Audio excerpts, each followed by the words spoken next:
Hare Krishna everyone, I am Shavya and I welcome you all on Yudika lab.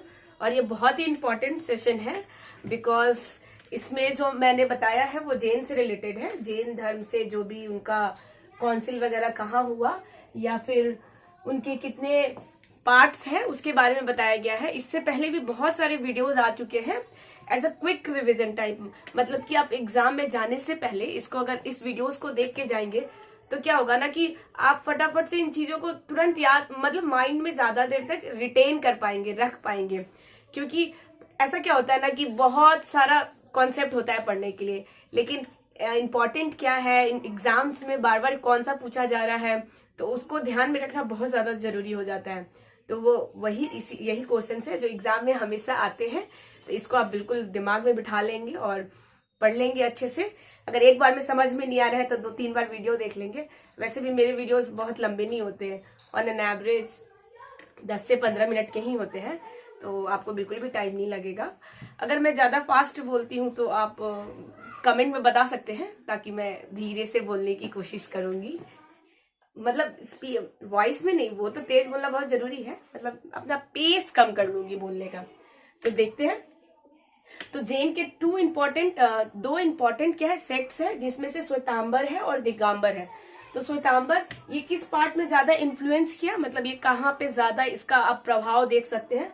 तो north region में, जो कि मगध में, मगध में इसका इन्फ्लुएंस ज्यादा था श्वेतांबर का।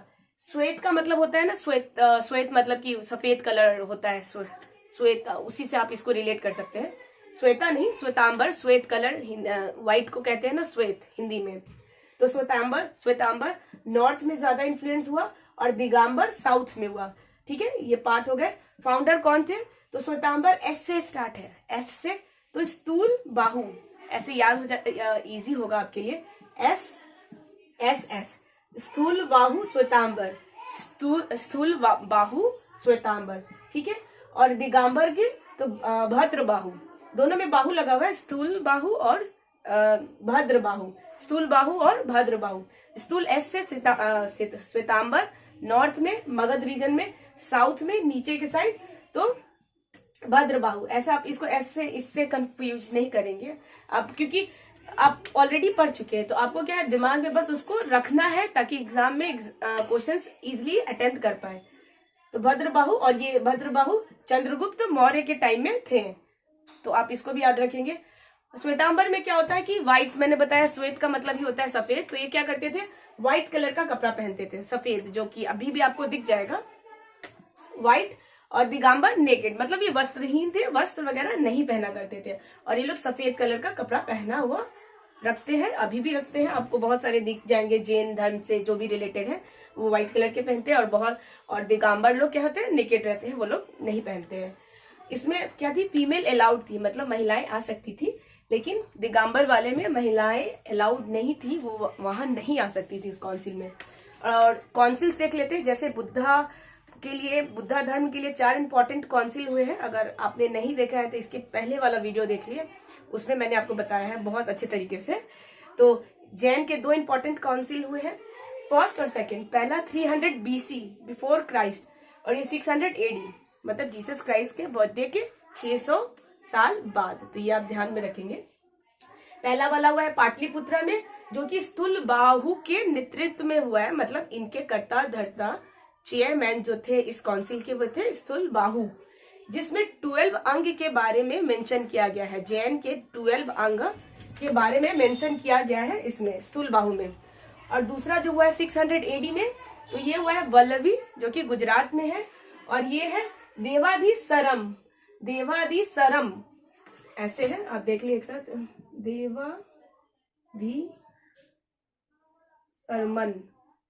देवाधिसरमन, सॉरी पहले थोड़ा गलत बोल दिया था मैंने। तो दूसरा वाला क्या है, देवाधिसरमन, और पहला वाला है स्थूल बाहु के नेतृत्व में हुआ है, और दूसरा वाला देवाधिसरमन। ठीक है, और इसमें 12 उपंग के बारे में मेंशन किया है। पहला 12 अंग, ए पहले भी आता है अल्फाबेट्स में, इसलिए आप वैसे भी याद रखेंगे 12 अंग, फिर 12 उपंग, यू बहुत लास्ट में आता है, 12 उपंग। ठीक है, तो ये दोनों। अब वल्लभी मैंने बताया भी था कि सरदार पटेल क्या है, वल्लभी गुजरात में है, मतलब गुजरात में उनका क्या है, स्टैच्यू ऑफ यूनिटी है। ठीक है, तो उसे आप कनेक्ट करेंगे, वल्लभी गुजरात, सरदार वल्लभ है ना, तो वल्लभी वल्लभ गुजरात में है ये, ठीक है। जैन धर्म में देखा जाए तो बहुत सारे क्या है, तीर्थंकर आए हैं। तीर्थंकर मतलब गुरु कह सकते हैं, जैसे सिख गुरु होते हैं, सिख के बहुत सारे 10 गुरु आए हुए हैं।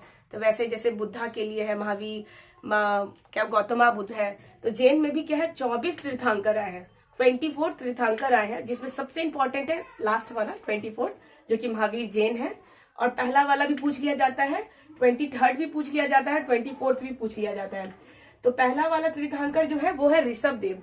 ऋषभ बहुत कॉमन नाम है, तो उससे आप याद रखेंगे ऋषि मुनि करके, या फिर ऋषभ, घर में अगर कोई आपका कजन वगैरह हो तो उससे आप नाम याद कर सकते हैं ऋषभ, तो ऋषभ देव। और 23 नंबर पे कौन थे, तो पारसवनाथ, ठीक है, पारसवनाथ याद रखेंगे। झारखंड के 4 वाउज मतलब प्रतिज्ञा लेना, कि आप ये प्रतिज्ञा लो कि आप ऐसा नहीं करोगे, या फिर अपने लाइफ में इसको क्या करोगे, एक्सेप्ट करोगे, मानोगे, उसको फॉलो करोगे। तो 4 वाउज में से कौन कौन क्या क्या है, नो लाई मतलब झूठ नहीं बोलना, नो स्टीलिंग चुराना नहीं, no wealth accumulation. Wealth accumulation का मतलब होता है कि पैसा धन को ज्यादा इकट्ठा नहीं करना, ऐसा नहीं कि एकदम धन कमाए जा रहे हैं, तो वैसे धन का काम नहीं आ पाता है कुछ भी। इसलिए जरूरत से ज्यादा क्या करना है, धन इकट्ठा नहीं करना है। आपके पास अगर बहुत धन है तो क्या करें, आप उसको डोनेट कर दें, ठीक है। इनके टीचिंग्स में ये है, इनके वाउज में है कि 4 वाउज में से 1 इंपॉर्टेंट वाउज है नॉट एक्यूमुलेट एक्सेस वेल्थ।